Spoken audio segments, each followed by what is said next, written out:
Alright, this is the question. Could you make a video on the difference between having a strong mind in the martial arts compared to a mind full of cockiness in the martial arts? Okay, so talk about martial arts being the integration of the body, mind, and spirit. So this guy's asking specifically about what does it mean to have a strong mind in the martial arts. Well, what it means to me is like having intelligence.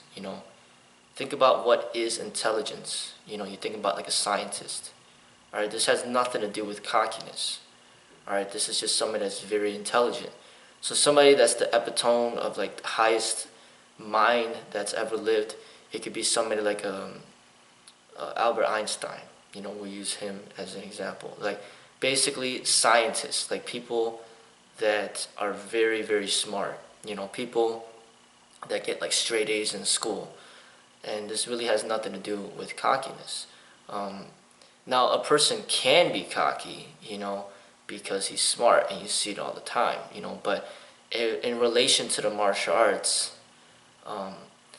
it's about having intelligence. It's about having good memory, because if you think about school, it's all about memory.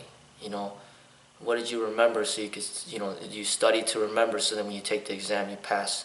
There's no way you could really do well in the exams at school without memory. Memory is a big part of what makes us human, I believe. You look at people with Alzheimer's disease, it's a very serious disease where it pretty much takes them out of like everyday interactions with humans. Somebody that just doesn't remember anything, it's going to be hard for them to function, as a human.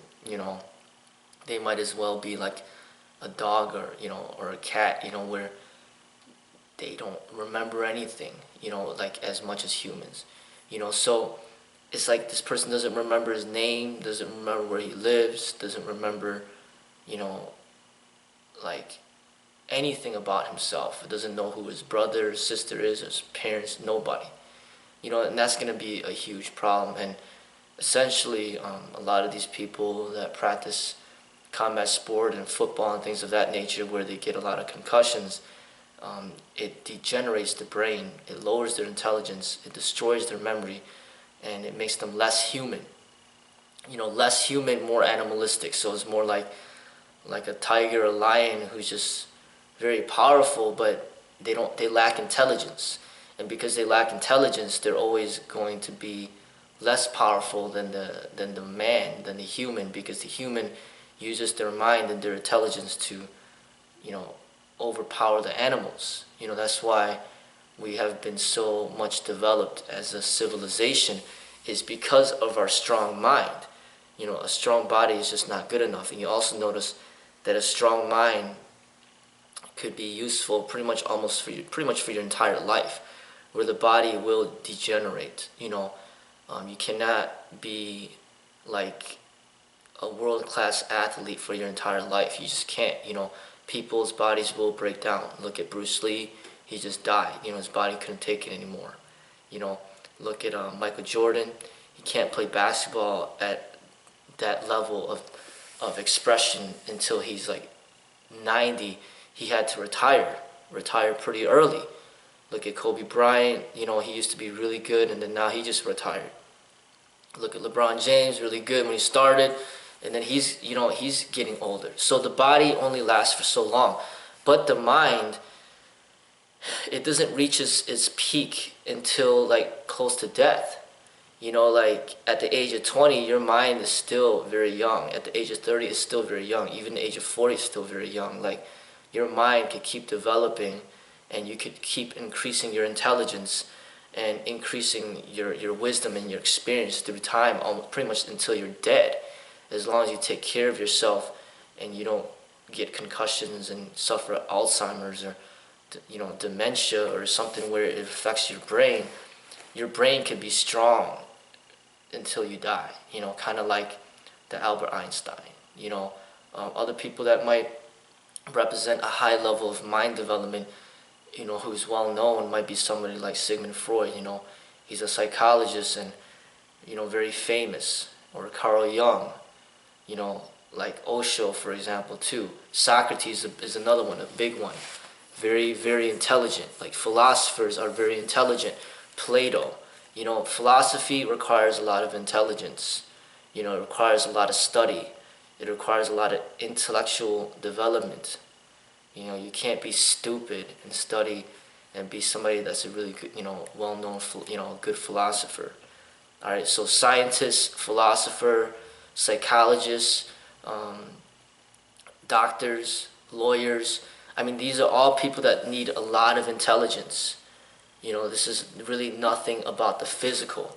You know, people that are, you know, that study acupuncture. I mean, that's why in the Chinese martial arts, is no, like Sifus are known to be not just good in combat, but they're usually like people that practice acupuncture or people that are doctors or people that are very intelligent. Bruce Lee himself was pretty much like very much into philosophy, and he was pretty much considered like a philosopher. And he was a scientist as well, because he brought his scientific mind into analyzing and studying the true science behind survival combat. And then he created his own unique art. You know, he created an entire art. He was a creator of that. You know, and that requires an immense amount of intelligence. That's like Bill Gates is another person, for example. An immense amount of intelligence. Creating Microsoft, now he's the richest person in the world. Has nothing to do with being like super physically powerful. You know, he's extremely powerful because of his mind.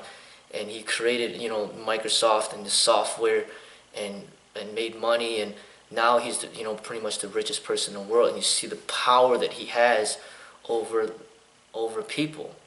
And it's not like the power of a lion, where it's just physical power. It's not the power of just like a fighter. You know, it requires a lot of intelligence, you know, to get to that level.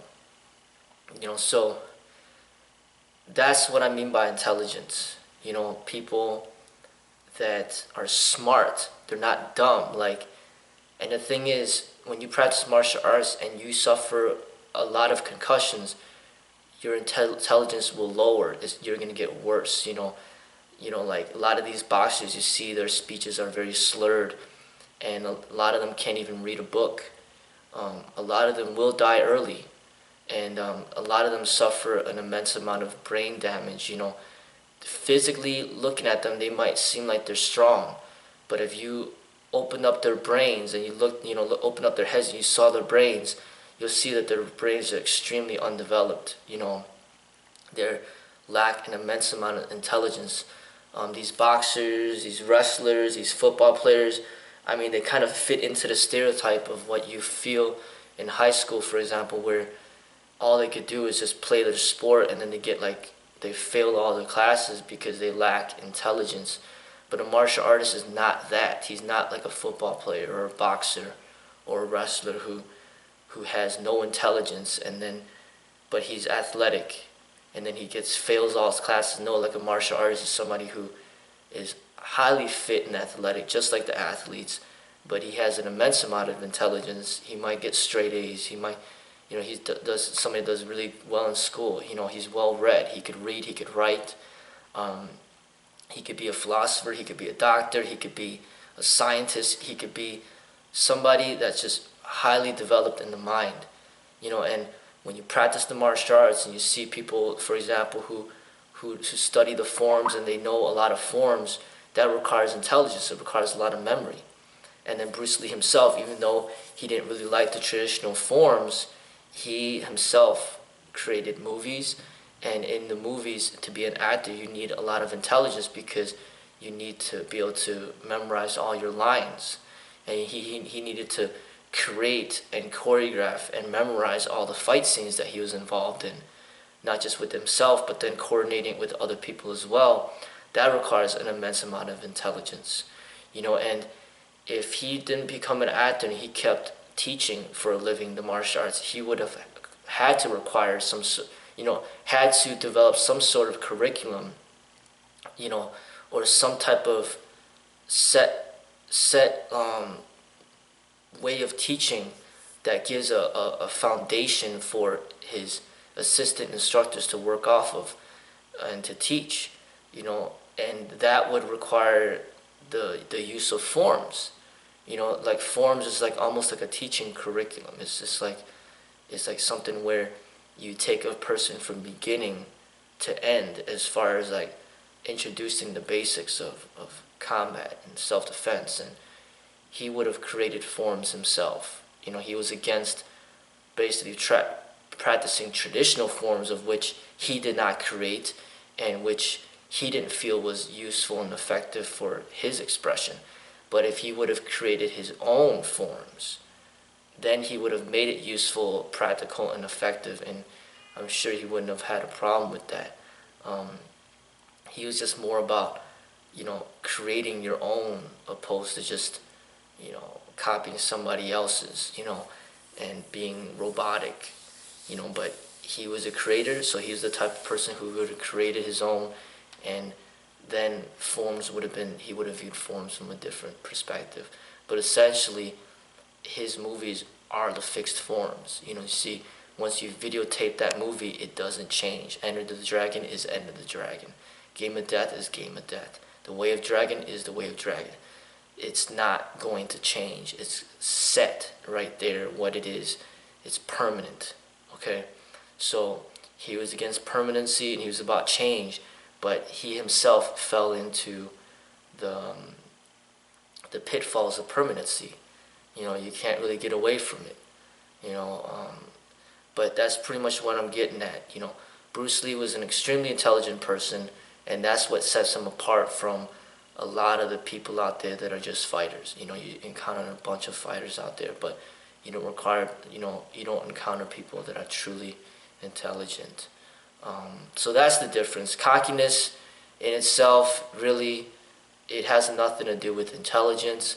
An intelligent person would know better than to be cocky, but there are cocky people out there, of course, and I think sometimes people use the cockiness as a way to, it depends on who's doing it, but sometimes people are simply cocky because it's a marketing strategy. You can't really become successful at the level of like Bruce Lee and Mayweather and Muhammad Ali without being cocky, because the society forces you to be cocky in that way if you want to get to that top rung of the ladder. So don't expect to get like a high-paying job, the top jobs out there without submitting your resume and pretty much like bragging about yourself and what you can do and how great you are, because if you want to get to the top like that, then you have to fight with other people, and you need to prove how great you are opposed to everybody else, and that's the downfalls of succeeding in this type of culture. But if you're not about that and you don't care for that, then you can remain humble and you're not going to be cocky, but at the same time, nobody's going to really know about you. Nobody, because if you're not out there, you're not out there. If Bruce Lee wasn't in Hollywood, we wouldn't know about him, and it's just what it is. It's sad that somebody who's humble, a good person, a lot of times, has to participate in this game of cockiness in order to,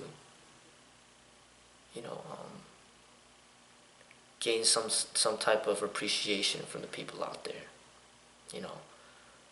but sometimes you can see humble people that act the role of cockiness, is basically what I'm saying. Doesn't mean that they're truly cocky, it just means they're playing the role, because that's what they need to do in order to get their name out there and to get people to know who they are. And then there are people that are just truly cocky and they really are not humble at all, and they're just not good people, and there's a lot of those types of people out there too. But intelligence is extremely important in the martial arts, and just realize, that somebody that gets hit in the head constantly, there's no way they're going to develop an immense amount of intelligence. So if you want to be intelligent in the martial arts, you need to do whatever it takes to get hit in the head as least as possible. To suffer the least amount of concussions as possible. And that definitely will include not getting involved in combat sport. A martial artist does not get involved in combat sport. Bruce Lee wasn't involved. He was an intelligent person. Socrates is not involved. He's an intelligent person. Albert Einstein, even Malcolm X and even Dr. Martin Luther King Jr., I consider them very intelligent people. Like if you want to be more intelligent, take care of your brain. Do not suffer concussions.